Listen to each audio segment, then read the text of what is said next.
Hi. I hope in a minute everybody will see me on YouTube. Yes, this is happening. And I hope I also don't get distracted because to see the chat, I'm looking here at a different computer. So I sort of like see myself on the peripheral eye. I'm going to start the webinar formally in about 5 minutes. So in the meantime, I'm just going to chill, have my double whiskey. And if anybody comes along, just feel free to say hi, tell me where you're from, and what brings you to a live stream about the stage. Because that's the topic of today, and I have a few things to say about that. And I have my own experience that I will, of course, share with you. And it will just be very interesting to know if you have any experiences regarding the stage. If you're thinking about going on stage, if you are already going on stage, if you're afraid of the stage, if you are rocking it like there is no tomorrow, I want to know.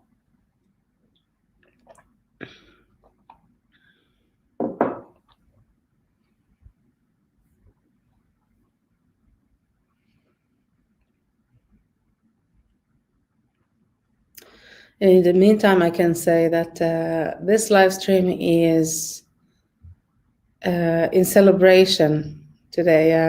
Launching a new course, and I'm not going to talk about it for a while. I'm going to talk about actual advice that I have to give and some content about performing and how one can make it better. But this is basically what's going on now, and this is a topic that is very, very close to me, very personal, and not a light topic. Yeah. So I'm really excited, even a bit nervous, to do this today and talk to you about it. And yeah, but it's important, so we're going to do it.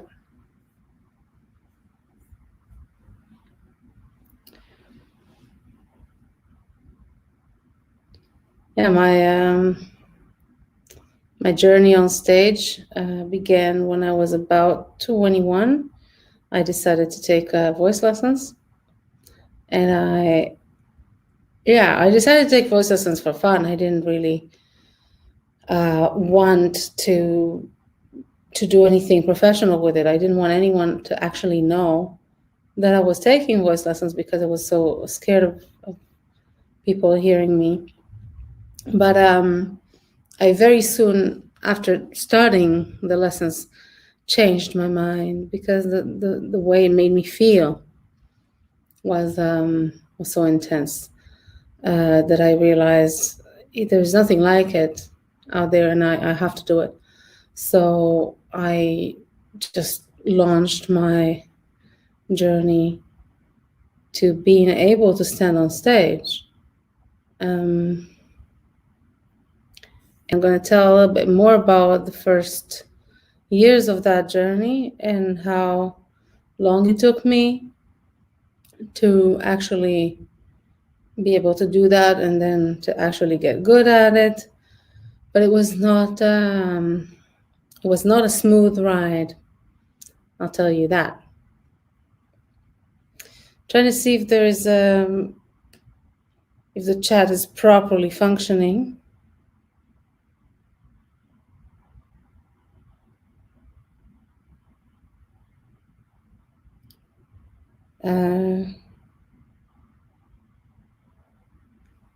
Yeah, I don't see anything in particular that is wrong with the chat, but let's see.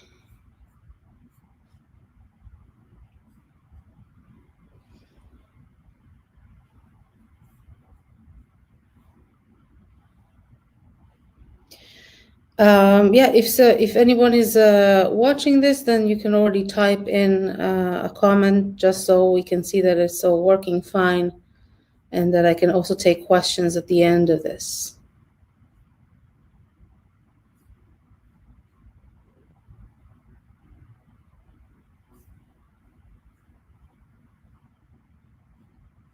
I don't think there's anything streaming.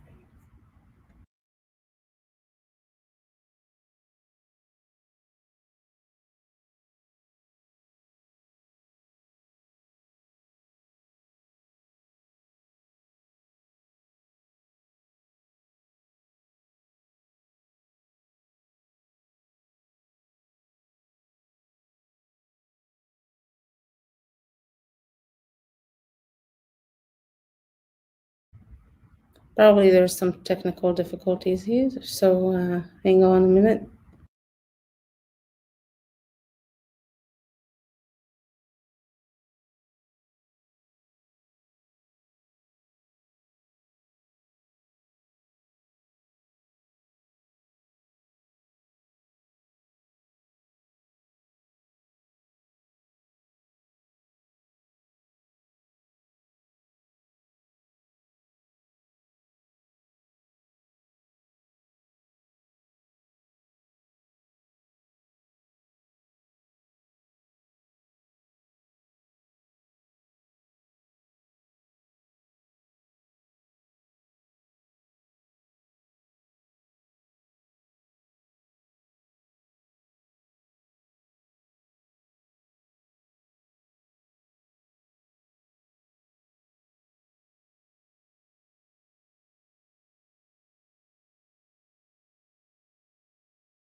All right, I think now it's finally a public event.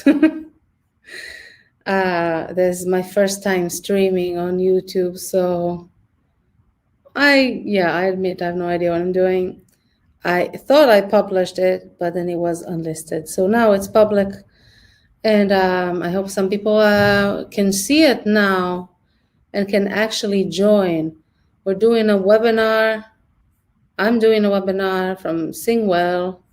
I'm Lenore Oren, and I'm going to talk about performing, singing on stage and getting your performance better, how to perform better. This is the topic for us today. And I'm just going to get going, I think, because I can already see some people are on to this. This is great. So I'm just going to start formally and welcome you to SingWell's first webinar on YouTube live stream. I'm really excited about this. I'm nervous because this is a very intense topic for me, performing and singing on stage. I don't take it lightly. I never have, and and I know that it's a topic that is close to many people's heart. So we were gonna talk about it today, and we are in we are on a celebration day, because today I'm launching a new course, but I'm not gonna talk about it now. I'm gonna talk about it later after I give you some of my take on performance and on singing and on the stage, and I'll give you some of my advice about that. So the topic of today is to feel less anxious and perform better on the stage. And basically what I have planned for today is to explain how important it is to practice on the stage. Yeah, you don't just practice at home and then you go on stage and you perform like this is, the live event that you're preparing for your whole life. Being on stage is actually a part of a practice. I'm going to talk about that. Then we are going to get a new mindset for the stage and a monkey for a time of need. I'll explain what the monkey means, but if you already know what the monkey means, good for you. You can maybe spoil it for everyone in the comments. That would be great. I see some people commenting, hi Victor from Spain. I'm not going to do that through the webinar. It's just because I started late and I didn't get to mingle with anybody. I'm just going to say a few highs, but after that I'm just going to concentrate on talking about the subject. And then after that, we're going to talk also to each other. So if you know about the monkey, great. If not, we're going to talk about what the monkey is and what a monkey has to do with singing on stage anyway. We're also going to learn to prepare for a show at home, before, on the day of a concert, backstage, and of course, what to do on stage when you're up there performing. So I'm going to give you tips about all of those stages of the stage. And then I'm going to talk a little bit about my new product, give you a really cool offer about it. And then I'm going to give you something that you can actually use. Yeah. So everything we're going to talk about today, in my opinion, is very valuable in terms of understanding the subject and approaching it from the right angle. But what I'm going to give you in the end are performance exercises. So those are exercises you can already do in your home practice. And then if you like them, and you're not going to like them, you can take them on stage and use them on stage.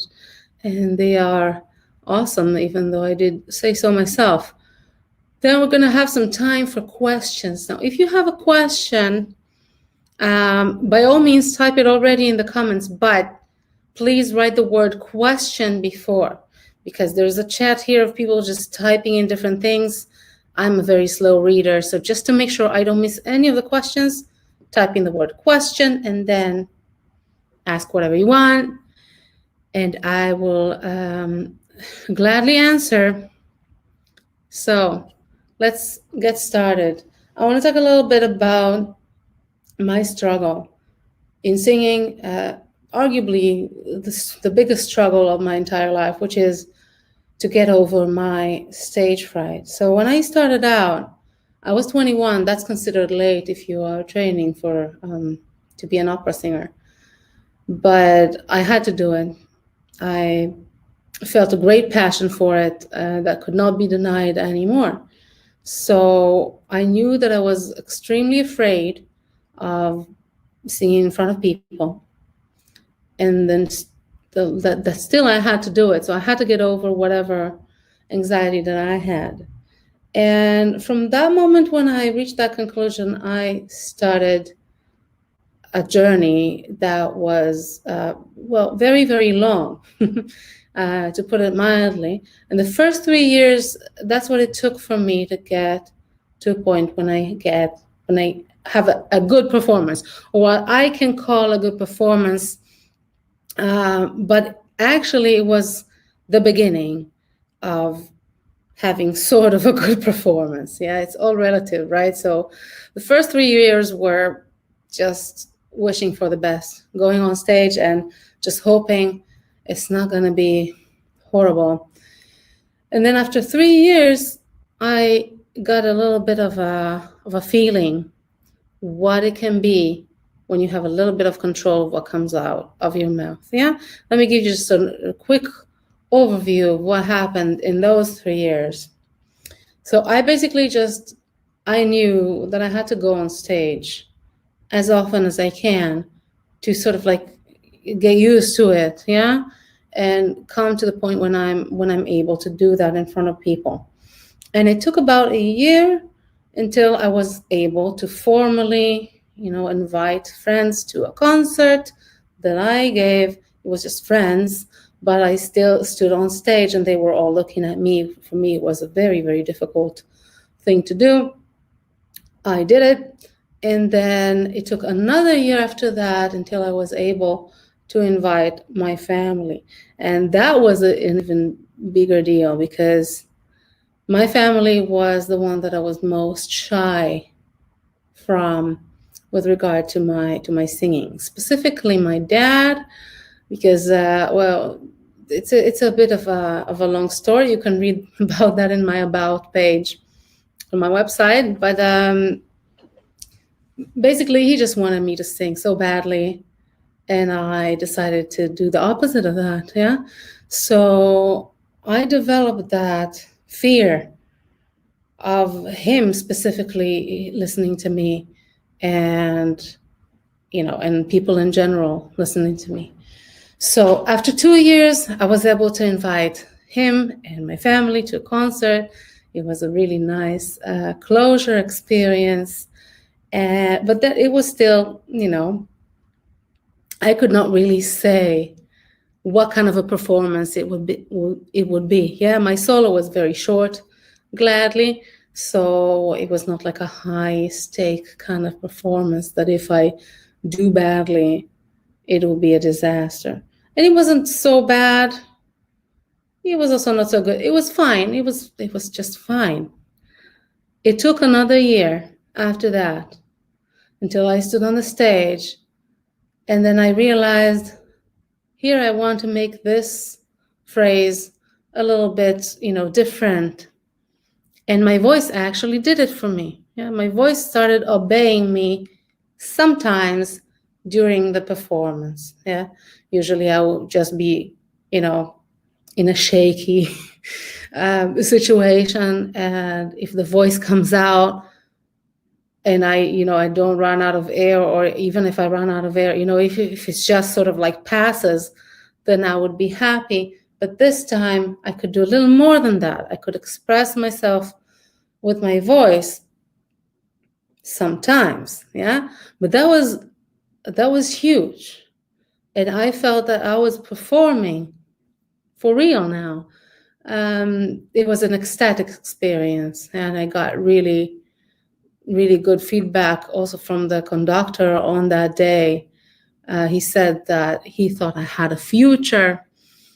So for me, it was the beginning of succeeding in that journey. But it took a long time. 3 years is a long time. And I don't think it should take this long for someone who wants to sing on stage to start having several satisfying moments on the stage. It's really a lot more hardship than it is joy. And we do this because we want to enjoy the music, because we want to enjoy the connection with the audience. So I don't think it should take 3 years. The reason it took me 3 years is because I had no idea what I was doing. So I had to just go trial and error. Yeah, just go up there, just shooting darts in the dark, basically. So that doesn't mean that it will take you 3 years. Hopefully, if you follow my advice, it will take you less long than that, a lot less. Yeah. And yeah, so I'm really curious to know if you are here connected to singing in some way, if you're interested in performing or you already are performing. I want you to type down in the comments and tell me how much of your vocal abilities can you display on the stage? Yeah, can you display 100% of your abilities on the stage? Can you display 80% of your vocal abilities on the stage? Is it 50%? Like, what is it? Just give me an estimation. I would like to know, sort of like, if I'm not alone in this. I know I'm not. but it will be interesting. I am betting money on the fact that nobody's going to type in 100%. Or maybe just because I said that, somebody will. But yeah, type it in the comments. If it was not 100% of what you can do, then the question is why? Why can we not just do on stage what we can do at home when we practice or when when we're in a lesson? Yeah. What's going on there? So there are a few things that go on during a performance. First of all, you only can do it once, right? There are very, very few people who have the courage to start a song, and if they're not happy with it, just stop and say, oh, no, I just want to do it again. When you're in a performance, you're not supposed to do that. It's not acceptable. That's just not what people do. Yeah. When people go to a performance, they expect that when you start a song, you finish it. So you have one shot. And when you're at home, you can always start over. You can always pause. If you're even recording, that you always get another take. When you are on stage, you don't have another take. You get one take. And then that makes your body behave differently, whether you like it or not. So that could be it. And you might even experience some nerves, if you're like me, if you're anything like me, if you have half the stage fright that I had, then that's enough to compromise your performance. Yeah. If you suffer from nerves, that affects you physically. And if it affects you physically, if it affects your body, then it will affect, of course, your voice. You might have disruptive thoughts. So no matter how your body behaves, your brain will start talking to you while you are singing, right?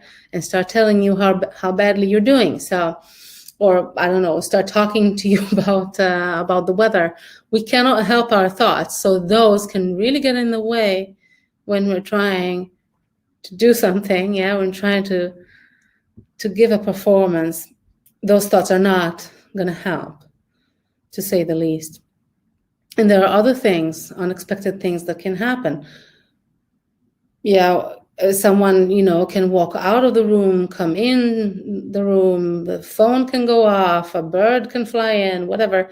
There are many things that can happen during performance.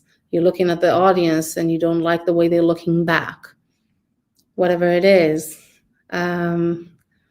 that's a distraction, and that's something you cannot expect, and you cannot prepare for in advance necessarily.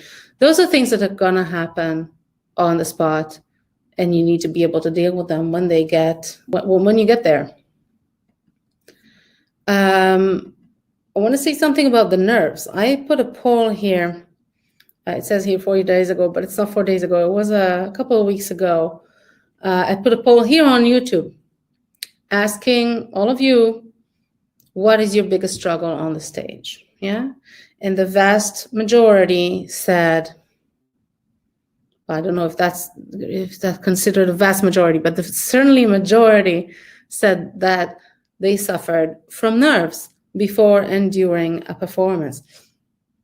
If you look at recent researches, the fear of public appearance is so common. It's around 75% of the population. Because this is a huge issue. Yeah. If you have ever thought that you are alone in this, or that you're in the minority of people who are scared to stand in front of other people and sing, you are not.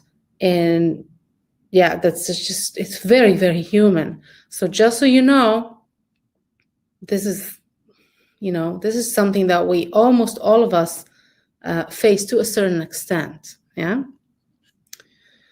But in any case, the body and the voice are different in a show than they are in real life, which means you have to practice on the stage. Yeah. You can do some things in advance. I'm going to talk about that right now. You can prepare for your performance at home, but some things you cannot prepare for. Some things you need to practice on the stage, and we're going to talk about how to do that a little bit later. So what can you prepare in advance? What can you do at home? First of all, you need to correct your expectations. So we are getting our new mindset now, the mindset that you need to get on the stage, okay? So correcting your expectation means, first of all, understanding that a good performance does not mean a perfect voice or a perfect singing or singing with no mistakes. Yeah, that is not the case if you don't have a perfect voice, if you don't have good technique even, and if you make mistakes on stage, that does not mean that your performance was not good. Okay, you can have very good performances with all those three things that I mentioned happening. The second thing that you need to understand is the sound that you hear inside of your head, as in the sound of your voice, is not the real sound that other people hear. This is, if you've ever recorded yourself, you know I'm right. Yeah, and if you've never recorded yourself, I recommend you do that, because then you realize this is not the same voice. Acoustically, it's not the same voice. So you should not be listening to yourself while you're on stage singing or practicing, actually. You should not be listening and judging your own sound as you sing, because you're in no position to do that. You do not hear the real voice. You're hearing something else. Yeah, you're hearing what's around the room, and you're also hearing what's inside your head. So this is a different voice, and it's very misleading. Do not think that this is what you sound like. Okay? What else is going inside your head? All those thoughts that I talked about before, the self-disruptive thoughts, telling you how badly things are going. Those are not reality either, not necessarily. Yeah, you are probably very critical of yourself. Most of us are, and you don't know what people get. You don't know what comes across, because you're not sitting out there.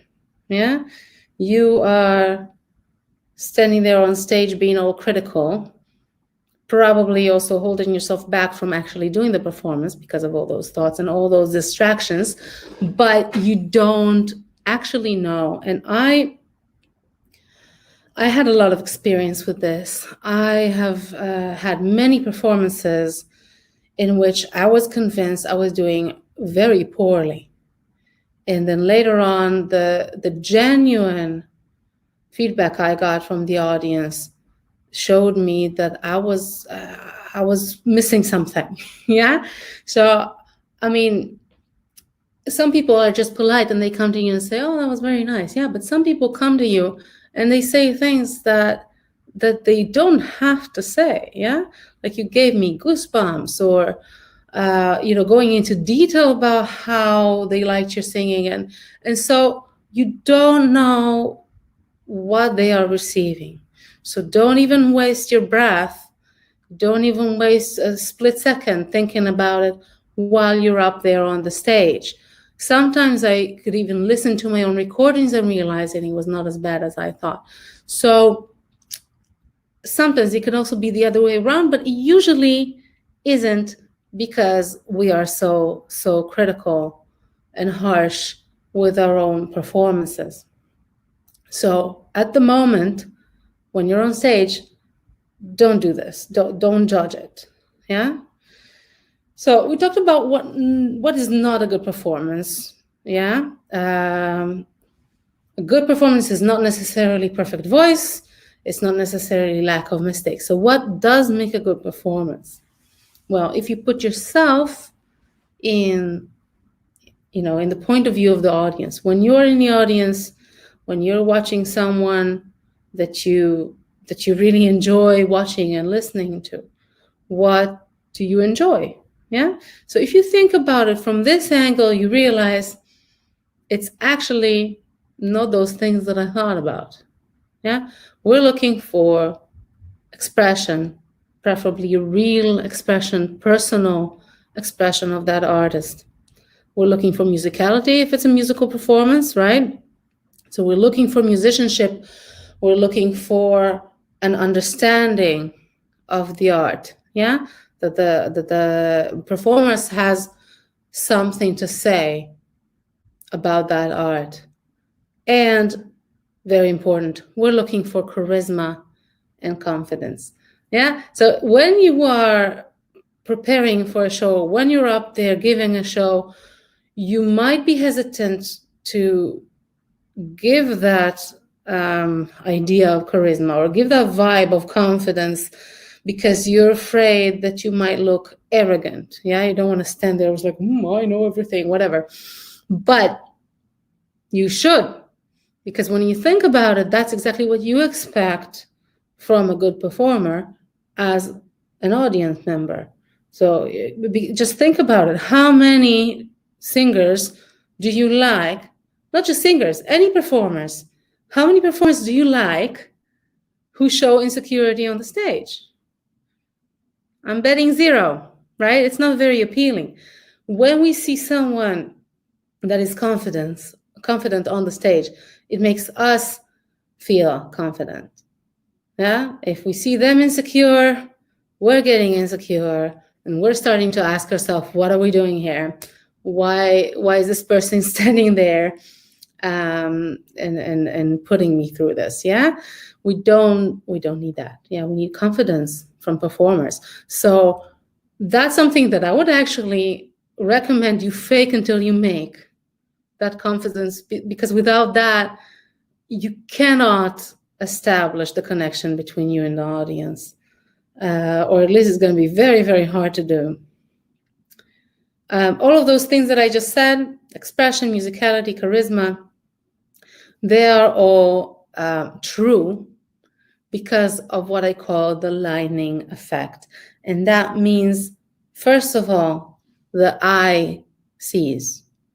And second, the ear hears. Okay, so first of all, you see something, you're looking at it, and then after that, you start processing what you are hearing. That's something that I've encountered many, many times as a singer and as an audience member. And I have a really funny story about that to demonstrate my point. I've been in Barcelona. I went to an opera there in the Teatro Liceu. I think they had Teatro Liceu in Barcelona. And there was a cast there, including Rolando Villazón. He is, today is one of the biggest tenors. He's performing everywhere. He's considered a celebrity in the opera world, and I love him. So when I saw that he was performing, I was like, I am going there. Don't care what happens, I'm going. So I went there, and of course, it was absolutely amazing. And he is so capturing in his performance. Like you just look at him and you cannot stop looking at him. He is so into it. He is so in the character. He's giving absolutely everything he has. Like everything you want from a performer, he does that for you. At least that's what it feels like, that he does it for you. But at a certain point, I just closed my eyes to enjoy the music. And I realized he was singing sometimes out of tune.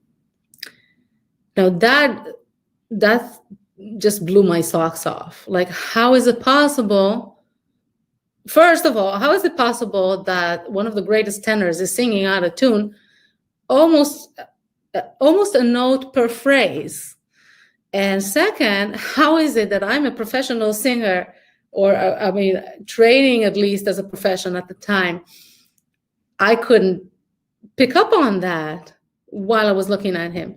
And it just hit me how powerful it is, the input that our eyes get, how that can distract us from what we hear. So that's also why I'm telling you, if you give that expression, if you give that charisma, if you give the musicianship, all of this, there's like a package that you're giving the audience. You might be able to get away with quite a few mistakes. Yeah. So we're going to talk a little bit more about getting away with mistakes a little bit later, but this is important to keep in mind. The eye sees first. Now, here are some things that you can prepare in advance and then use on the stage, on the spot. Yeah. First thing is the nonstop principle. That is a little bit connected to what I said before about the charisma and the confidence. You cannot achieve the impression of confidence, not to mention real confidence, without the nonstop principle. What that means is it's quite literal. Yeah, the nonstop principle means that when you start, you don't stop. And when you don't stop, you don't even slow down and you don't hesitate. You just go. Yeah. So that applies to exercises. You know, when you practice at home and you go da na na na na, you just go through it. You don't hesitate. You don't slow down. You don't stop to think and question and see if it was okay. No, you just go through it. It applies to phrases from songs, to verses from songs. It applies to entire songs. You need the nonstop principle if you ever want to get that vibe or get that eventual real feeling of confidence.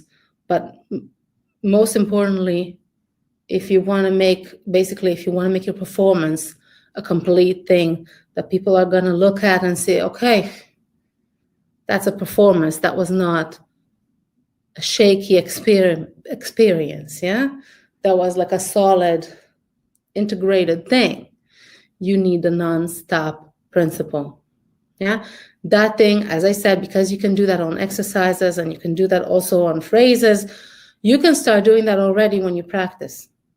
Yeah.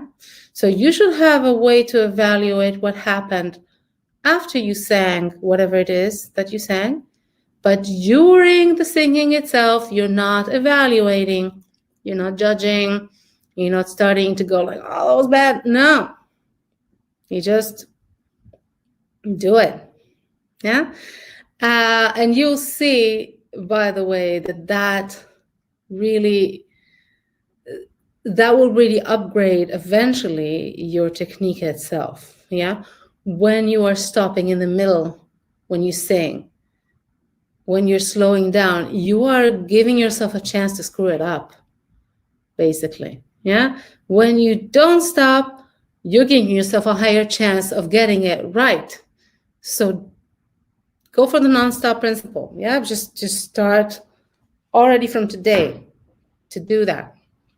Another thing you can prepare at home and then use on stage is the mantra monkey. And in the next slide, I'm going to talk about the monkeys and what they are. But just so you know, the mantra monkey is something that you can practice in your routine and then use on stage. And another thing that you can prepare in advance, and you should prepare in advance, then use on stage, is your go-to trick, about which I'm also going to talk in just one moment. Yeah. So let's talk about the monkeys. What are those monkeys? So the nasty monkey is something that most of us have. I already mentioned it before. I just didn't call it that. But those are the self-deprecating thoughts that we have when we sing. Now, especially in a performance, that can be devastating. But some of us have those thoughts already when we practice. We don't want to sound bad. It's very human. Yeah, we want to sound good all the time. It's not possible. It's not rational to want to sound good all the time. When you learn how to sing, you have to accept that sometimes you're going to sound less good, right?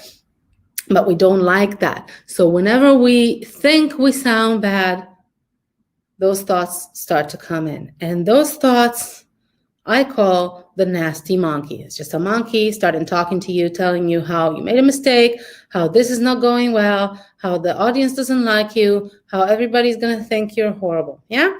So that is sabotaging your singing process, and it is sabotaging your show. So we need to get rid of the nasty monkey It's not always possible to get rid of the nasty monkey completely because thoughts are going to be there, right? But what we can do is get another monkey. Yeah, just whenever the nasty monkey is talking to us, we will have someone else talking to us, telling us things that actually will be helpful for the event in which we are, and hopefully help us ignore the nasty monkey. So that I call the mantra monkey, and the mantra monkey is gonna feed you mantras. Okay, mantras that you're gonna choose in advance when you're at home. It's gonna tell you things that you can use to make your performance better. So what will make your performance better?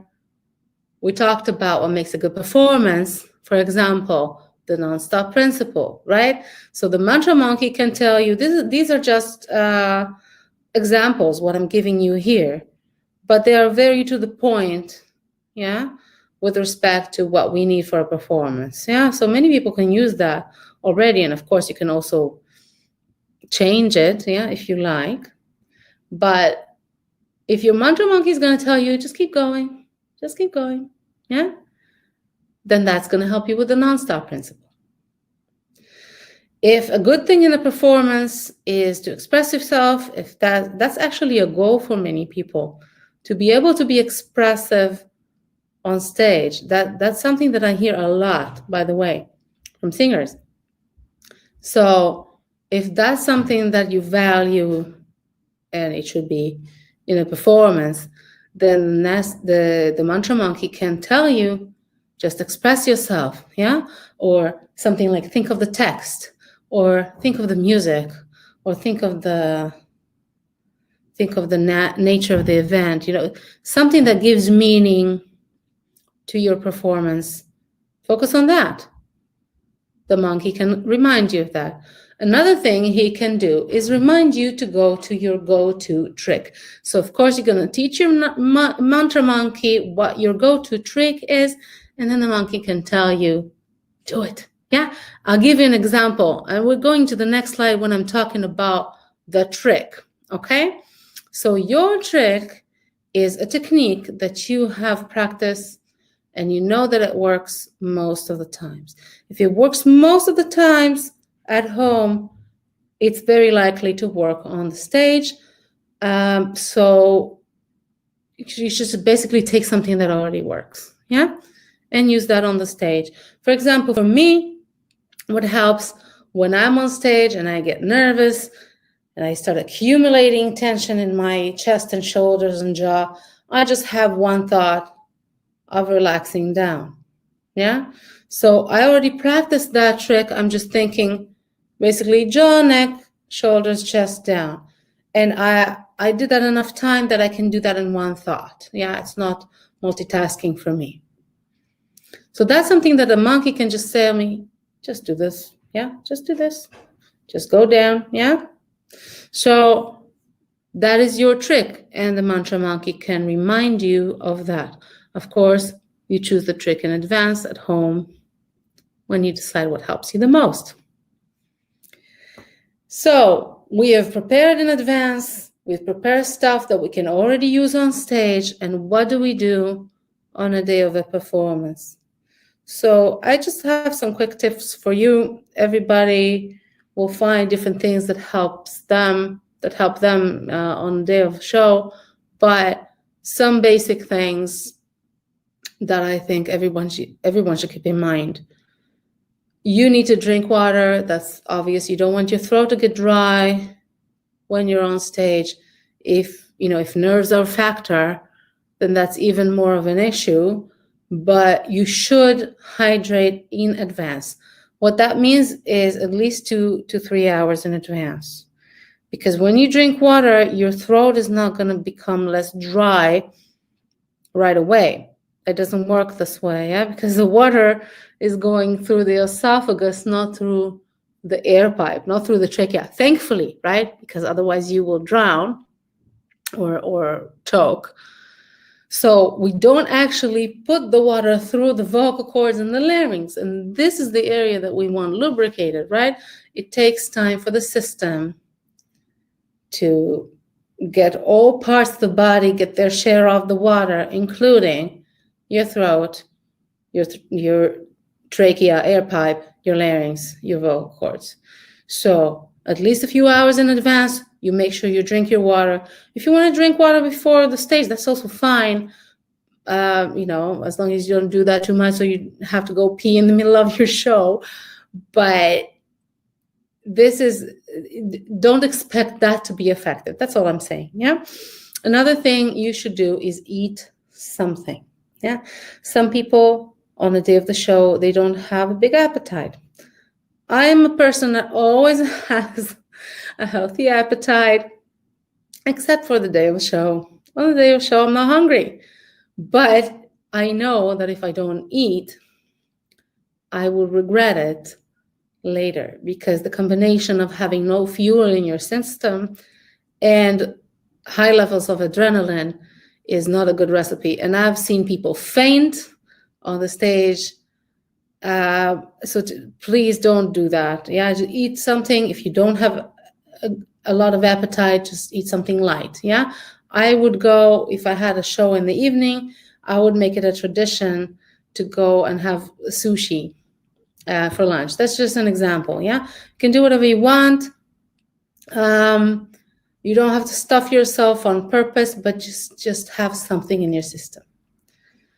The third thing you should do on a day of a performance, and that's something that I recommend my students do anyway before every practice, but on a day of a performance, it's even more important, and that's body work. Body work means that you do some kind of a physical session to release muscle tension and get a nice posture in your body, basically to make room for the voice. Yeah. If you have muscle tension on a day of a show, you are likely to have more of that. That puts pressure on your airway, and that will compromise your singing. So in general, you should clear the way for the airway. Yeah, and you should do that on the day of a performance. So you do a body work session. At least do something that has to do with the upper part of the body. If you can do something with the full body, even better. And then you do some kind of a basic warm-up. I don't recommend singing a full session of an hour on the day of a show, unless you really know yourself and you know that you can sing for an hour and not get vocally tired. But if you don't know that for a fact, don't do that. Yeah. Don't overuse your vocal cords. Make sure they work. Make sure they close properly. Do your vocal cords. Do your basic warm-up exercises. You can even sing a little bit of the song just to make sure everything is in place. And that's it. Yeah? So we are backstage. And what can you do backstage? You need to do something there. You can't just, sit there with your, whatever it is that you have, anxiety, insecurity, deprecating thoughts. You need something useful to do with yourself, to prepare yourself for the stage. I recommend breathing properly. By that, I mean you have to exhale more than you inhale. That is a main principle of any good breathing technique that I have seen, basically, that will help you not accumulate more tension. Yeah, if we're thinking breath, usually we just think inhale, just inhale and inhale and inhale, and we accumulate pressure in the shoulders and in the chest. We accumulate a lot of air underneath the vocal cord, and we have what is called subglottal pressure. So you exhale all of your air, and then you release. The inhale is going to happen. Yeah, it's a reflex. You don't have to inhale actively. You just let it happen, and you focus on the exhale. That will really help you relax and focus. Yeah? And get a deeper inhale, by the way. You do that. You do some body work, depending on the space and time that you have there. You can do a very minimal session, maybe just roll the shoulders or the neck or whatever it is that you can do there and you feel like doing. Move your body a little bit. Don't start getting stiff. This is very important. And another thing you can do is repeat your mantras. Now, these can be the monkey mantras that we just talked about, but it can also be mantras that help you in general with just self-empowerment or focus or reduce anxiety, whatever it is that you do to maintain a healthy approach and the healthy mindset and the correct mindset for the stage. I will talk a little bit more about that a little bit later. Yeah, but whatever your mantras are, this is a good time to say them backstage. And now, before I get into the performance exercises that I promised you that you can already use in your practice session to make your performance better, as in getting your song a whole, yeah? This is what those performance exercises are for. I want to make the coolest announcement of the month, which is I have a new online course. It's called SingWell on Stage. It's starting today, okay? So it's launching today, and it is made of 30-something video lessons, basically a whole system that guides you through the preparation for the stage, including the time on the stage and afterwards. What that course entails is mental work, just like what we discussed today, but in more detail, of course, in depth. It's going to give you practical advice, basically just telling you what to do every step of the way. Of course, you're going to get performance exercises. Exercises are good. You're going to get a bunch of those. Yeah, I'm going to give you 3 today, but you're going to get a lot in the course. And you can just, have fun with them. They're really fun, by the way, because they have very quick results. You will see it when you'll try my ideas, hopefully tonight. And then we're going to enhance your expression and control, which are essential, as we discussed, for a show, for a good performance. Yeah. And we're going to deal with stage fright. If you have stage fright, there is a whole module discussing that and giving you a concrete plan out of it. Yeah. Actually, even if you don't have stage fright, in the module about stage fright, there is a level for, there's a category for people with general insecurities and dissatisfaction in their performances. Yeah, so don't skip, if you take the course, don't skip that module. If you say, no, I don't have stage fright, I can skip that. You can actually use it, and there is a plan there for you too. And we're going to deal with failure, because failure is going to happen. Yeah, nobody on the face of planet Earth has ever led a lifetime of performing without failure.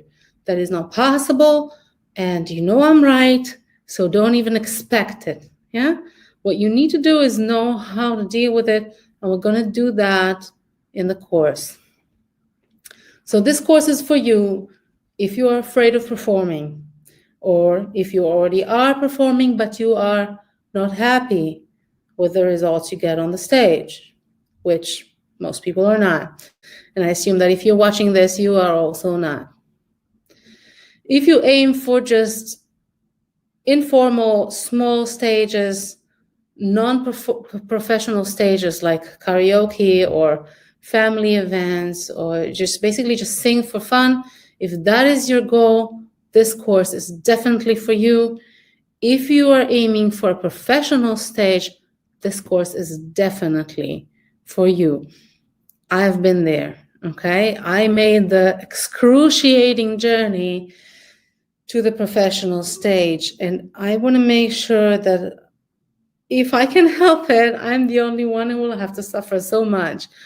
There are ways to deal with that, yeah? And I don't know at the moment anyone who is giving the kind of advice regarding what to do on the spot when you're on stage, and then how to process that, and then how to convert that into useful tools that you can use in your next performance.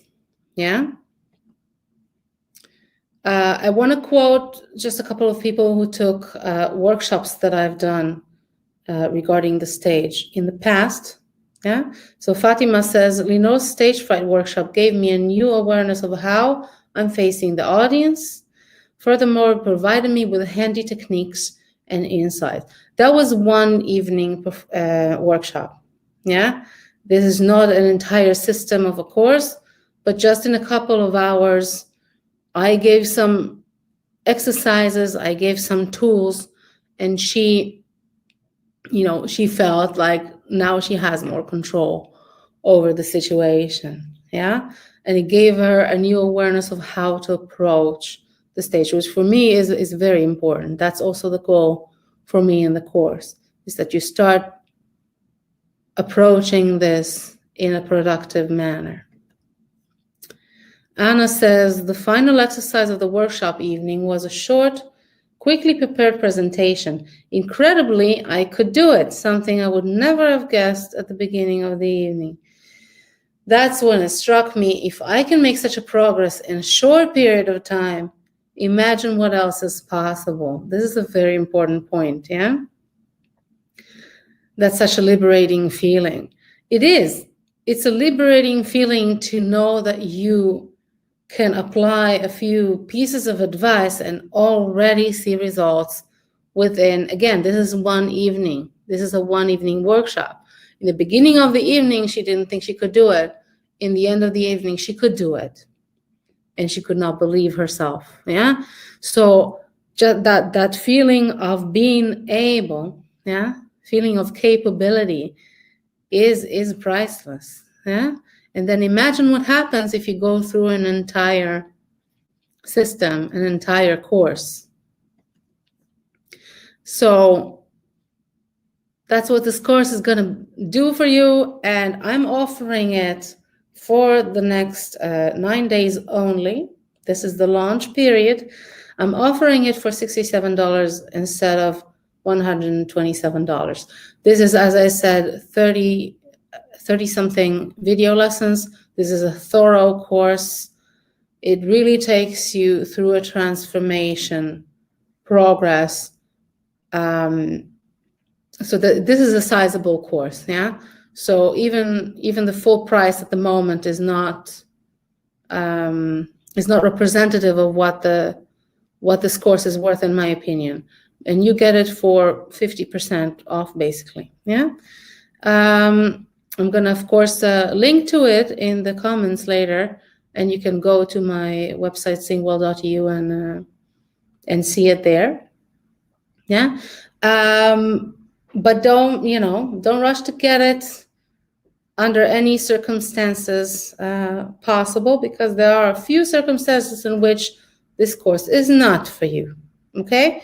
So do not take the course if you are impatient and you're going to let that slow you down. What I mean by that, basically, if you're expecting quick results without going through the process, if you want the process to be already over and you're not going to actually follow the course the way it is, it's probably not going to help you. Okay? If you're not willing to try new things, this course is not for you, because we already discussed how the performance situation is different, very, very different than real life. And to prepare for that, you're going to do some things that are different than the usual things that you are used to do. Some of the things are going to be out of your comfort zone. Some of the things are going to be very strange, but you need to be open-minded for that. Okay?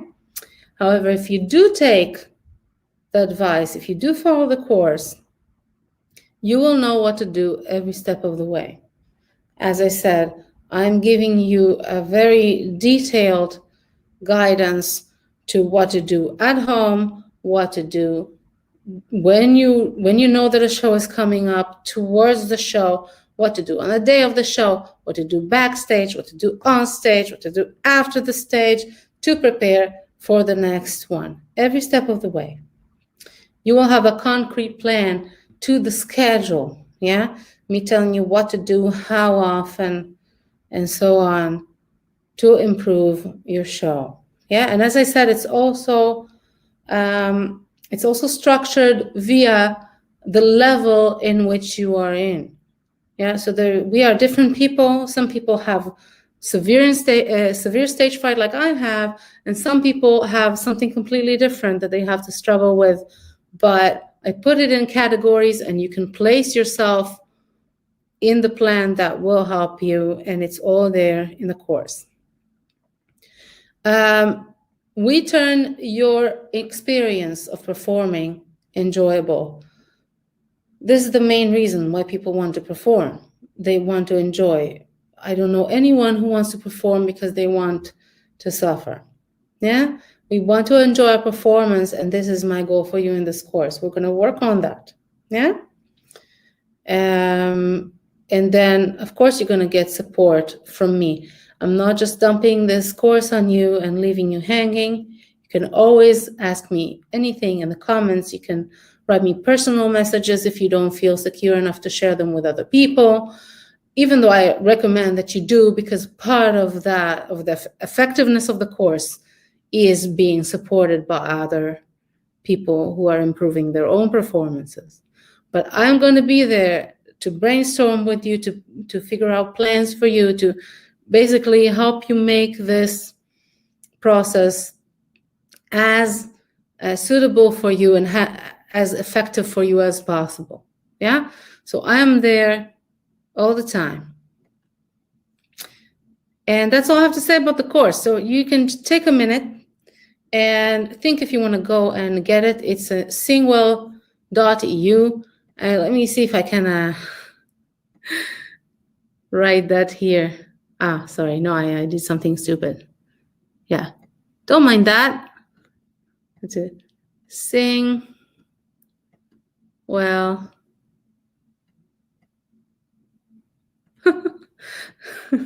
I don't know why I decided to do that. It's really a silly idea because I forgot to put it in the comments earlier. SingWell.eu, that's my website. You go there, you can see the course if you click on courses. And if you want to get it, great. If you still have questions, that's your time to do that. I remind you to write the word question before you type in anything so I can see that it's a question. And then I can answer it. And I will come back in a second to give you your performance exercises. Okay? Be right back.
All right.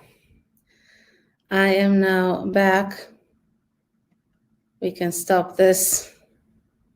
And we can go on to giving you some tools that will rock your world, I dare say. Okay, so the performance exercises, their point, their goal is to help you make the song that you sing at a level of a performance. Yeah, so it's not just you practicing a song anymore and trying to make it better. It's going to make it presentable, basically. Yeah, so the first exercise I want to give you is basically I want to give you a scenario to keep in mind. Okay, so the scenario I want you to keep in your mind is that you are in a local bar. You are performing in a local bar, and you are already a professional singer. So you have your own audience, you have some fans, and people come to your concerts. Yeah, pay tickets and everything. But this is not a huge performance. It's just an intimate bar. There may be 20 people there of your most hardcore fans. They know the words to all the songs that you sing.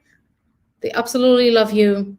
And whenever you're going to sing, whatever you're going to sing, they're going to be with you all the way. So I want you to imagine as you sing, their beaming faces, how they're waving their hands, singing along, closing their eyes, just really having a really wonderful time.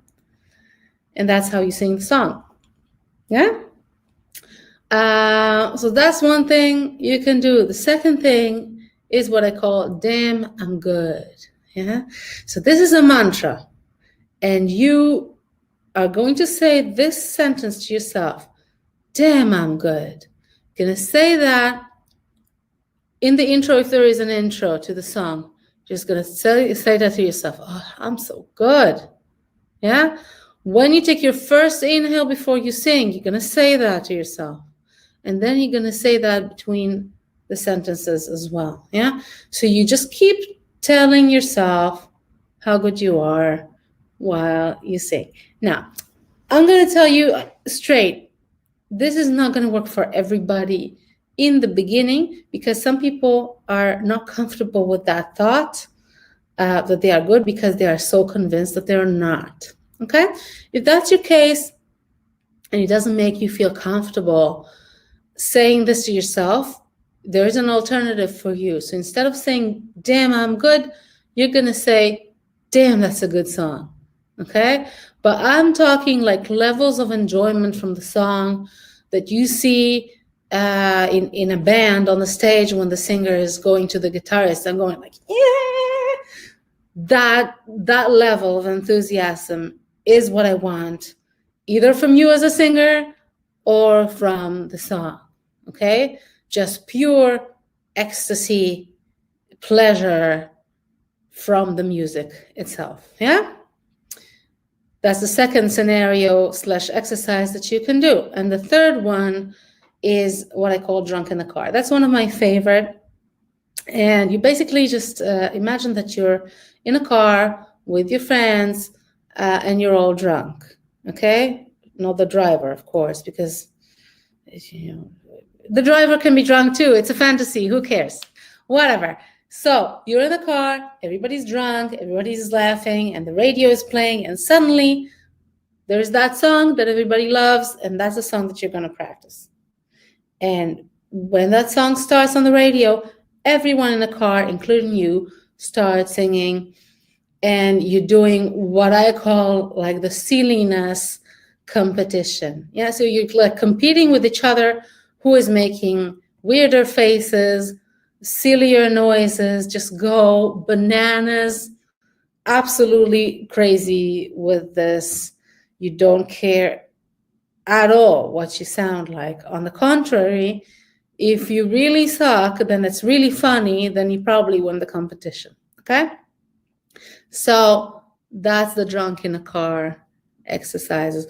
All of those exercises, as I said, they have that purpose of completing the song, because first of all, they're going to make you do the non-stop principle almost by default. You're not going to think about the quality of your singing. You're thinking about that scenario. You're thinking about your connection with the audience, or you're thinking about how good you are, or you just basically keep reminding yourself of different things. So that's going to help your flow and it's going to help your, charisma overall, and that is going to eventually also upgrade the level of the singing itself. Yeah. And if you pay attention, all of those exercises that I just suggested are working on the principle that we said make a good performance. Yeah. Confidence, expression, the stuff like that. So these are really, really fun and effective. And I recommend that you play around with them and let me know later which one works best for you. After you're doing a performance exercise, I want you to ask yourself 2 questions, okay? Just to know, eventually which one is the most effective. And I do recommend that you give every exercise more than one chance. Yeah, just try it a few times, but every time you do it, just ask yourself, how was my feeling about my singing? Not in terms of mistakes. I really couldn't care less. I want to know, how did you feel overall about your singing? Okay, about the experience of singing. The second thing I want you to ask is, what did it do to the song as a whole? Because, as I said, that's the goal of these exercises, okay? So not, I forgot the lyrics there, and the first part was not so good. I don't care about that. I want to know if that exercise helped you make the song coherent, yeah? If that helped you make an experience out of it. And those exercises you can already start using, as I said, at home. And I recommend that you do them in the last part of your practice, okay? So when you practice, I always recommend to my students to have a structure to the practice. The best part of that structure is the last part, which is the sing through, yeah? So after you've done all the technical work that you can possibly think of, and it just comes out of your ears already, driving you crazy, you need to dedicate a few minutes to just singing for fun, singing through without stopping, without thinking of technique, without caring about what it sounds like. This is a perfect opportunity to do one of those exercises, yeah? And just focus completely on something else rather than making your voice better. That, from experience, can drive someone crazy. It's important, but if you do only that, yeah, it's not healthy. Yeah, I recommend you sing through and do some performance exercises. And that's all I have to say about that, folks. I really hope that you try those different exercises and that you try the advice that I gave you. And I really, really hope that you ask me questions right now, yeah, because this is basically where we are at. We are at the Q&A session, and I can now just show you my full screen, show myself on full screen, and see who asked a question. Let's see. Maybe I was super clear and there are no questions at all, and we can just all go to sleep. Let's see.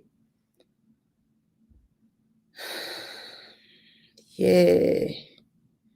Some flowers and hearts. That's very, very nice. Oh, you guys are really funny. Yeah. Someone says here, when I'm on stage, I have a tendency to oversing because I feel like I have something to prove. Yes, so that's just another distraction, you know? But I totally get it.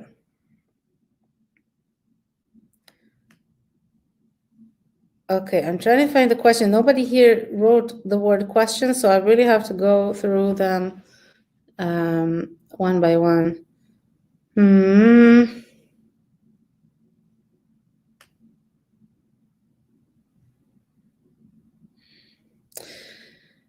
Can I send you a short commercial video for my job? Can I have some advice? Yeah, so that looks like a question. It's not really on topic, but I'm not really sure what kind of advice you're looking for. This is Opera Lars who's asking. Yeah, if you want evaluation on your singing, that sounds to me like a singing lesson, or actually I have a service for that. That you can send me a video and I can give you an evaluation for it. But if you have specific questions, you're welcome to email me and I'll answer your questions. That's not a problem.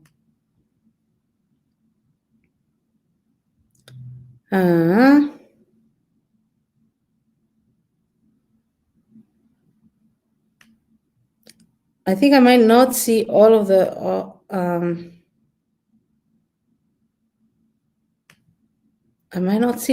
comments here because I saw people typing and typing, but I don't see all of them now.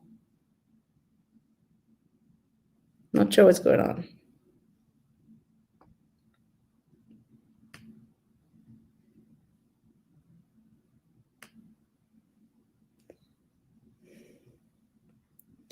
Yeah, I think it's possible that there are no questions. So if that's the case, then fantastic.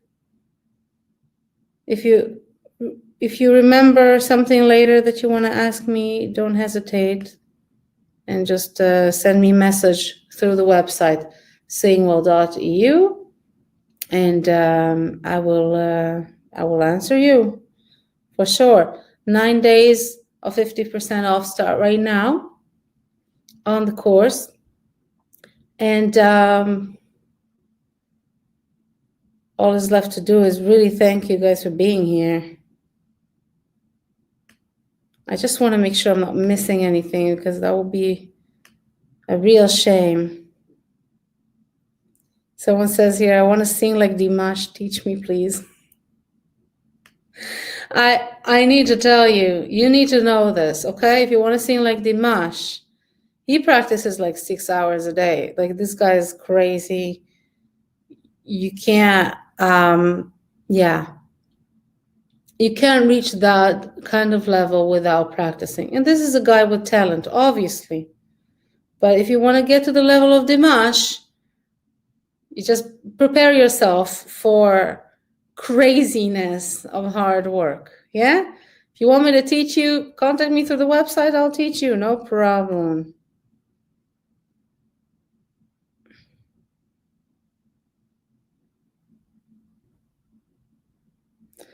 Someone says here, opera lesson. Fairly good, but isn't enough to lend me major opera parts. I don't know how long you have been trying, by the way, Opera Lars.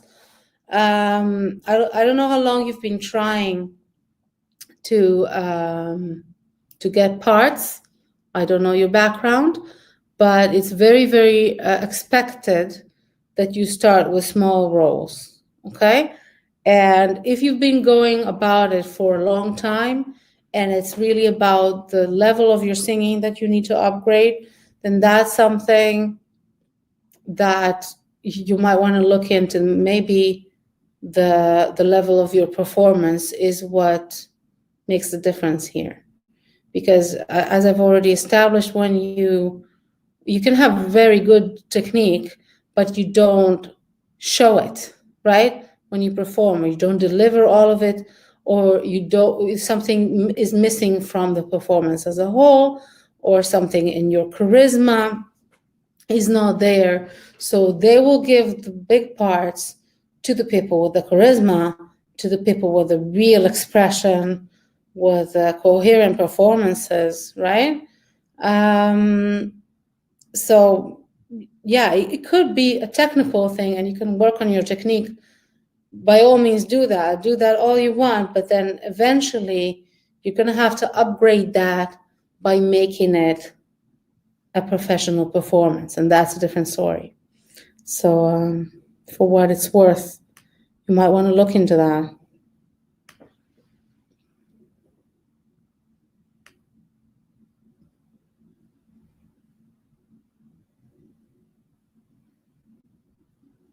Yeah, you also said that today one has to be at least as good an actor as a singer? Yes, absolutely. Yeah, because it's about expression. And opera is about theater as well. Yeah. So I absolutely agree. I absolutely agree. You need to be a good actor. It's not as hard as you think. Yeah. Good actors, they don't really act, they relive. Yeah, we talk about that in the course, but I also made a video about that. Good actors use real emotions. Yeah, they use emotions from their real lives. They use memories from their real lives. So that's totally something that anyone can do, because we all have been in certain situations when we had all kinds of emotions. And when we were in those moments, we expressed those accordingly. Yeah. So you don't have to act out. You don't have to artificially make an appearance of an emotion. You don't have to do that. And people will see through that also if you do that. So I'm just saying, I mean, that's something that you can learn, and it's something that everybody has inside of them, the ability to express.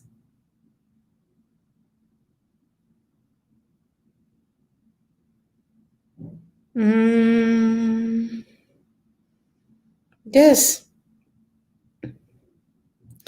And I think that is all of it. So I want to thank you, and just keep in touch. Yeah, if you have any questions or requests, then contact me. And yeah, see you later. Bye.